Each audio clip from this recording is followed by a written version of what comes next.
Welcome to Ramadan Books in Nadia's Nook. Today, we're reading Rami the Ramadan Cat by Robyn Thomas.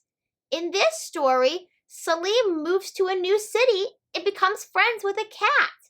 Have you ever become friends with an animal? Well, come on, join me in your jammies and grab your favorite cuddly friend because it's time for Ramadan Books, Ramadan Books, Ramadan Books in Nadia's Nook. Welcome back to my Nook, everyone. Are you guys all comfy in your jammies? Great, me too. Who's ready to read? Bismillah, let's begin. Rami the Ramadan Cat by Robyn Thomas. Salim sat on the front porch and sighed loudly. Sighting the crescent moon and hanging the Ramadan Mubarak sign on his front door hadn't cheered him up much.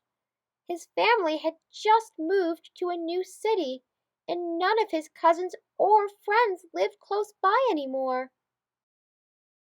Salim suddenly heard a faint meow nearby. Meow! Where is that coming from? He raced out into the yard, and that's when he saw it. A scruffy gray and white kitten clinging to the fence. "Salaam alaikum, kitty," Salim said, gently picking it up. "Mom, Dad, look!" "He has a collar, so he must belong to someone in the neighborhood," Mom said. "The poor thing looks hungry. Will you be able to take care of him until we find his owners?" Salim grinned. "Yes! And since it's the first night of Ramadan, I'll name him Rami. Rami the Ramadan Cat." The next day, Dad took a photo of Rami. Then, Salim and Mom made posters that said, "Is this your cat?" to hang up around their neighborhood. A few weeks passed, but no one called about Rami. Salim was glad. Ramadan is perfect with you in it. In the meantime, Rami made himself right at home. He ate bits and pieces of Salim's iftar, sat on Salim's lap as he read Quran, and jumps on Salim's back when he prayed. And of course, he found all the best hiding spots and warm places to sleep. But once in a while, Rami would look out the window and meow sadly. "I think he misses his family," Mom said one night. Salim didn't say anything. He loved his new friend, and he secretly didn't want to find Rami's owner at all. At the mosque that night, Salim made a quiet prayer. "Oh God, please let us keep Rami. He's my only friend." At the end of Taraweeh prayer, Salim went to shake the Imam's hand. When he turned around, Dad was gone. Salim stood by the door for a few minutes as all the men left the prayer area.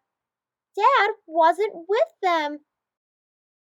He searched the shoe rack by the entrance, and Dad's scuffed brown shoes were gone. "Did Dad leave without me? How will I get back home?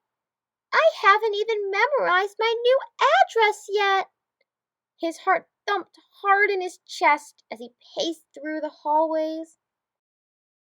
"Salim?" When he heard his dad's voice, a wave of relief washed over him. "Where were you?" Salim said. "You left me alone." "Didn't I tell you I was going to the washroom? You know I'd never leave you behind." When they got home, Rami was curled up by the front door. Salim remembered the first time he saw Rami clinging to the fence.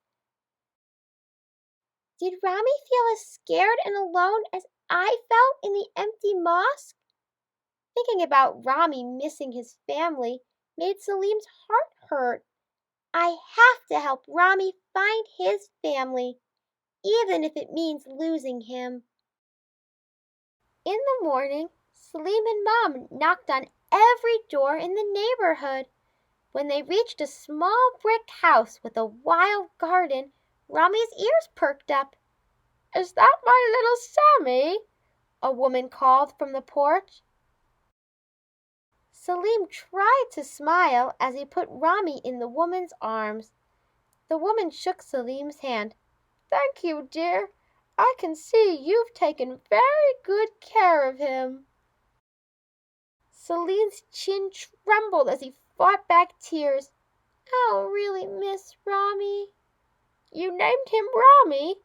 "Yes, because he found us on the first day of Ramadan." Before they left, Salim wrote his address down on a piece of paper. "If you ever need anyone to cat sit, I'd be happy to help," he said. On the morning of Eid, Salim didn't feel very excited. They had put up Eid decorations the night before, and Mom had baked his favorite apple pie. Still, the house felt empty now that Salim's only friend was gone. Salim was quiet during the car ride home from Eid prayer. All the other kids at the mosque had friends to play with and parties to go to, but he felt lonelier than ever. As Salim took his shoes off, the doorbell rang. Who could that be? Meow! Rami jumped into Salim's arms. "Rami," Salim said, "what are you doing here?" "He doesn't like the food I feed him anymore," his owner said, "and he keeps scratching my front door, wanting to be let out. I think he misses you." "I miss him too." "Would you like to keep him?" the woman asked. Salim couldn't believe his ears. "But won't you miss him?" "Of course I will, but I already have several cats, and it makes me happy that you took care of him so well. Will you bring him to visit me and my grandkids sometimes?" "Sure I will. Thank you so much." Mom appeared at the door. "Please, you must stay for lunch, Mrs. Tompkins," she replied, "and these are my grandchildren, Malik and Tilly." Salim's family and their new friends shared a special Eid feast. The grown-ups chatted over tea and pie while the kids played games with Rami. In the evening, when his friends went home and the presents had been put away, Salim brought Rami into bed with him. "You're the best Eid gift of all," he whispered. Wasn't that great how Rami did the right thing and returned the cat, even though it was really hard? I think so too. When is the time that you guys have done something really hard? Well, inshallah, I can't wait to see you all tomorrow night when we read another book in my Nook. Until then, good night and sweet dreams.